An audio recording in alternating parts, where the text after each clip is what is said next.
What's up, peeps? Nick Battle, aka Nino's Corner, man. First off, if you like this content that is coming your way, hit that subscribe button. It means a ton. It's really easy to do too, folks. Hit that subscribe button on the road to 4,000 subscribers. And yeah, hit that bell notification. Get all my notifications here once I get a new video here on the YouTube channel.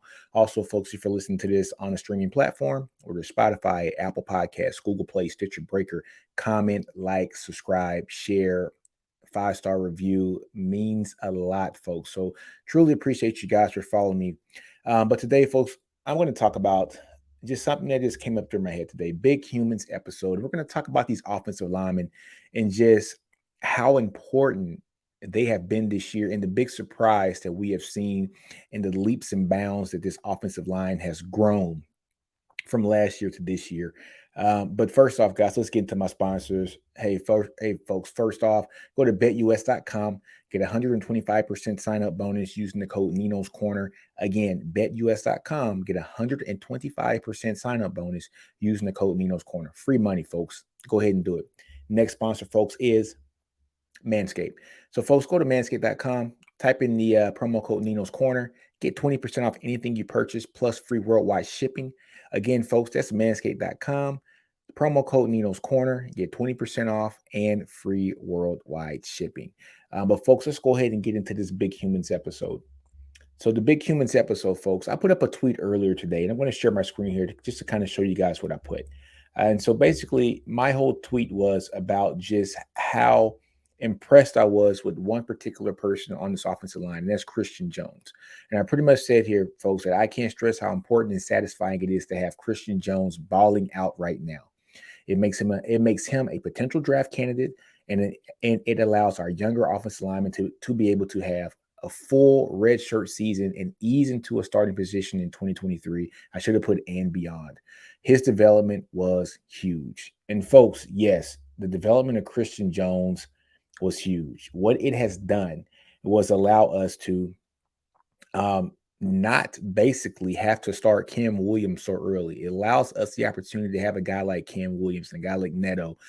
These guys the opportunity to sit back and absorb the game and be monsters in 2023 and beyond once Christian Jones hopefully goes into the draft next year and gets drafted by a team and has a pretty successful career. I mean, he has the perfect size and combination, and speed and agility, everything that you want from a right tackle in the NFL.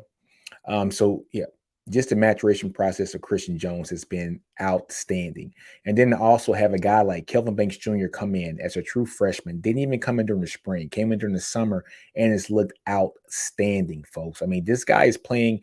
I think anybody who has eyes knows that he's going to be a freshman All-American, but he has the potential to probably be the number one tackle here in the Big 12 and probably be an all-conference player this year as a true freshman. And if that happens, he has a great opportunity also, folks, to be one of those guys who could potentially be an All-American, not just a freshman All-American, but an All-American as well. Then you have guys like Jake Majors, who's been here for a couple years.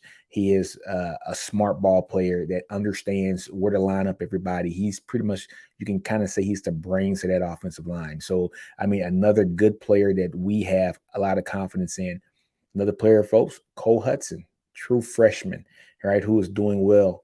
And so to have him and a guy like Kelvin Banks Jr. on this line and this line protecting, especially in pass protection, that just the way that they are is truly outstanding. And then you got Hayden Connor, who is a beast. He's a man amongst boys, man. That guy can ball, man. So to line him up next, right next to Kelvin Banks Jr., it gives Kelvin Banks Jr. the ease to understand that, yes, I got somebody who has some veteran leadership right next to me, although he's not that much older than me, just a year, but he has some veteran leadership that he can tap into from Hayden Connor. But guys, we get lost in all the names, all the freshmen. We get lost in how good Christian Jones is doing as well. But there's one person on this offensive line who gets 20 snaps or less a game, who I think is a vital piece to this offensive line. And Coach Sarkisian has said so himself. And that guy is Andre Carrick. And folks, we got to give Andre Carrick some love because Sark basically said that Andre Carrick is probably I'm gonna say their most versatile guy, but he's one of the guys that, with Kelvin Banks Jr. taking that left tackle position, Andre Carrick is able to do a lot of things and fluctuate and kind of be that swing tackle or a person when somebody gets hurt at the guard position, he can come in and play guard as well. He's one of those guys that's a Swiss Army knife for the offensive line, and he can pretty much play anywhere on the offensive line minus the center position. But I want to dig down a little bit deeper and talk about Andre Carrick and just how important he has been to this offensive line in the first 3 games, even though he is not a starter. See, Texas uses this jumbo package when they go into the 12 personnel. And in 12 personnel, folks, if you don't know what that means, 12 personnel is 1 running back and 2 tight ends. But Texas goes into a jumbo 12 personnel, which has JT Sanders as 1 tight end and Andre Carrick as a larger, bigger tight end number 2. And he wears number 92 when he's out there. And so when he's out there, he does amazing things. But what Sark has done is been able to play chess with Andre Carrick. And I thought that was very, very insightful because once you see the first 2 games, the first game, he didn't use him too much. I think 5 plays total for Andre Carrick in the jumbo package. And they were split. I think two plays passing and, like 3 plays running or vice versa. But that was all just to get him out there, probably get his feet wet, just get used to hitting somebody else besides his teammates. But in the second game, Sark used him to basically be another offensive lineman to kind of counter Alabama's defensive ends, Will Anderson and Dallas Turner. And he did a masterful job at that. Texas had outstanding pass protection. Out of the 11 plays that he was in the jumbo package, in that 12 personnel package, 8 of those were pass plays. So he was helping block those killer defensive end / outside linebacker hybrids that Bama has that are going to be first-round draft picks next year. And he did an outstanding job. Now, what did Sark do next? In the third game, he used the jumbo package 16 times in this last game. So the usage rate for Andre Carrick has gone up every week. 5 plays in week 1, 11 plays in week 2, and then in week 3, 16 plays.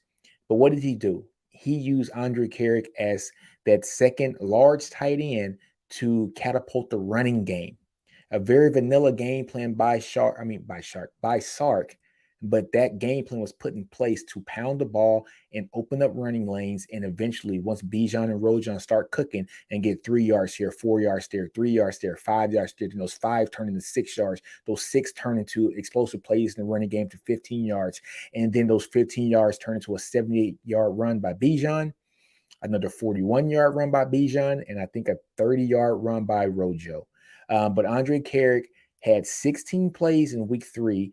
15 of those were not primarily, 15 of those were on rushing downs, which springboarded this Texas rushing attack in week 3 against UTSA. So I'm going to share my screen here, and we're just going to talk about just what Andre Carrick meant to that running game, and also see just some of the stats. So if you go, folks, to my website, folks, NinosCorner sports.com. You go to the analysis tab, go down to running backs, folks, and you can see here my custom NCN NinosCorner number for the rushing and receiving for each person who is a running back. And you got Rojo, you got Bijan, Keelan, Jaden, and Jonathan Brooks. But we're going to start off with Bijan Robinson. All right. And so Andre Carrick here in week 3, folks, in week 3 against UTSA, helped catapult Bijan to have an NCN rushing of 108.61, which is extremely high. It averages around 45 to 50 points. So having him on those jumbo packages kind of helped Bijan get those 182 yards and a 9.1 average, 6 first downs for a 30% first down to attempt rate, 3 touchdowns, 3 explosive plays, and 8 successful plays, folks. And so that is the importance that we have in Andre Carrick. Now, if we go back and look at Rojo's numbers, Rojo also had an outstanding game in week 3 as well. Just from the rushing side of the house, an NCN number of 75.83, and those 11 carries for 81 yards and an average rush of 7.36 yards per attempt. He also had 6 first downs, the same as Bijan, on less carries. So 55% of the time that Rojo got the ball, there's a first down. All right. He had no touchdowns this game, but two explosive plays. Explosive plays, folks, when it comes to rushing, plays that are 15 yards or more. Right? Explosive plays in receiving are plays that are 20 yards or more. But out of those 11 runs that Rojo had, 7 were successful. He had a 64%, take a look here, folks, a 64% successful play per attempt. And he caught the ball very well as well. So, 3 receptions on 5 targets for 23 yards and averages 7.67 yards per catch. So, folks, I just wanted to share just how important that offensive line has been this year. And I see everybody giving a lot of love to the Kelvin Banks and the Christian Jones, as they should. These guys have been playing great. But also give some love to a guy like Andre Carrick, who didn't retain his starting position, but it also has been put in the opportunity to help his team and assist in any way necessary. And his plays in the jumbo package at Texas have been outstanding and necessary. And he has been Sark's chess piece on the offensive line, being able to plug him in weeks 1 and 2 to basically get ready to stop Will Anderson and Dallas Turner to primarily come in on passing downs. And then in week 3, the game plan was to run the ball and run the ball often and run it hard. And the 16 plays that he played in week 3, folks, 15 of those were running plays. And I had a video up also that you can go to my Twitter page, folks, and see where he is blocking for Rojo on this long run. And it's him, it's JT Sanders, and it's Christian Jones on the right side. And Andre Carrick literally pancakes this guy 10 yards down the field for an outstanding block. An outstanding block that catapulted Rojo to basically get down to around the 3 or 4 yard line to eventually punch that in for a touchdown. So, on that note, folks, man, let's give some love to the big humans. Let's give a shout out to Coach Cal Flood and just the amazing work he has done with that unit. And we saw this unit started to gel and become a cohesive unit last year at the end of the season. We saw it when guys like Denzel Okafor, they were playing well prior to him getting hurt.